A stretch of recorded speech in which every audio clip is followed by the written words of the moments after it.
Hi, my name is Moiketsi Sebotsa. I'm the head of distribution support at Santam.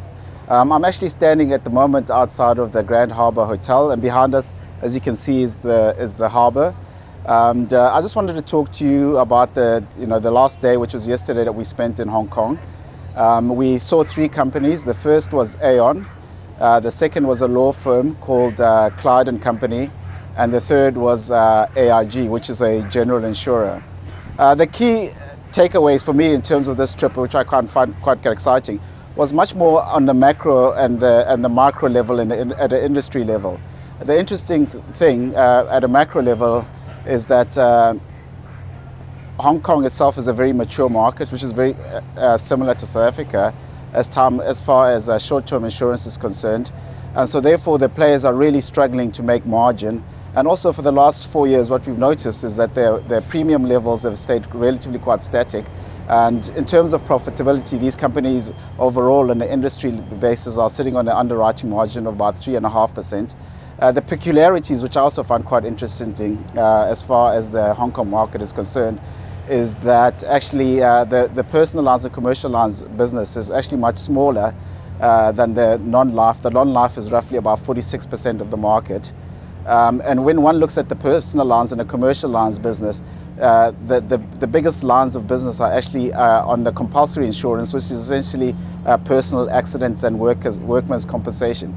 And so therefore that's quite interesting. But if one looks at the profitability on a lines basis, you find out that actually you would have thought that the property market, which is obviously a very important industry within, or the real estate market within Hong Kong, is actually not that profitable, and the premiums are relatively quite low, purely because the perils that they face within this market are much lower. And when it comes to motor, on the motor side as well, the profitability is lagging behind us, and we've seen underwriting margins over the last 3 years. And the reason being also is that the penetration of the market is low, purely because most Hong Kong people actually use public transport, and the car is not that important to them. So yes, those are on a macro level the more important, exciting aspects of what I've noticed.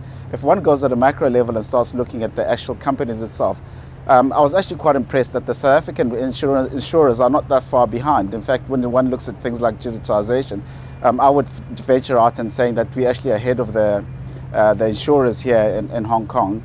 And the reason being, surprisingly, you would have thought that Hong Kong is a very developed market, but there's a lack of trust amongst the general population as far as online transacting is concerned.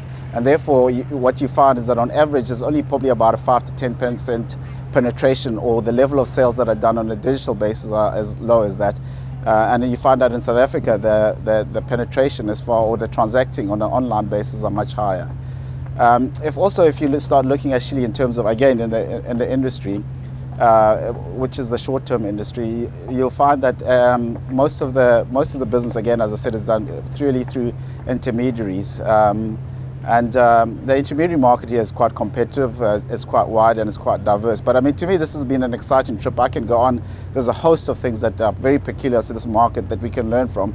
And I think that this market itself can also learn quite a lot from the American or the South African market. And there's learnings to be done. And I really would encourage people, if they ever get a chance to come see Hong Kong, it's a very dynamic and an exciting cosmopolitan city. Thank you.